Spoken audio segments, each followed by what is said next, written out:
వివాహేతర సంబంధానికి అడ్డు వస్తున్నాడని కన్న కొడుకుపై తల్లి రాయితో దాడి చేసింది. ఈ ఘటన సంగారెడ్డి జిల్లా వట్పల్లి మండలం బర్వెల్లి గ్రామంలో చోటు చేసుకుంది.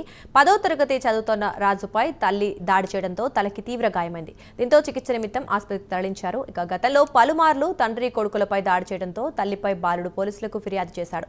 తన తల్లి అకారణంగా తరచూ కొడుతూ చిత్రహింసలు పెడుతోందంటూ రాజు ఆవేదన వ్యక్తం చేశాడు. ఇక కొడుకుపై దాడి చేయడంతో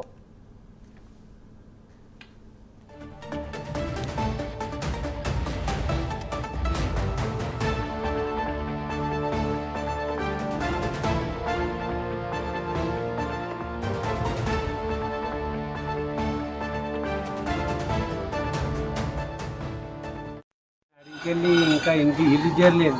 మేకలు మేపని పోయినా మేకలు ఇంకా ఇంటికి రాలేవు. మేము వచ్చేటి కల్లానే ఇదంతా నెత్తువరిగిపోయి మొత్తం నెత్తురు కాదు. ముగ్గురు, ఒక బిడ్డని హాస్టల్ వేసిన, ఇంకొక ఆమె చిన్న కొడుకు పెద్ద ప్రియాంక, ఒక ఆమె పావని, ఒక ఈయన పేరు రాజు.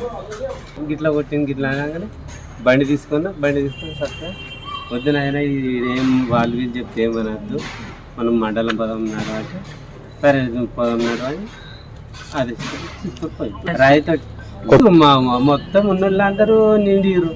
అందులో నేనేసి కొడితే మర్ర నాకేమన్నా ఇది అంత కొట్టుడు ఎందుకు, చక్కగా ఆడికి వదమని వరం దగ్గరికి తిండి పెట్టండి, ఇది పెట్టండి. అడిగికెళ్ళి ఇంకా ఇల్లు చేరలేదు. మేకలు మేపని పోయినా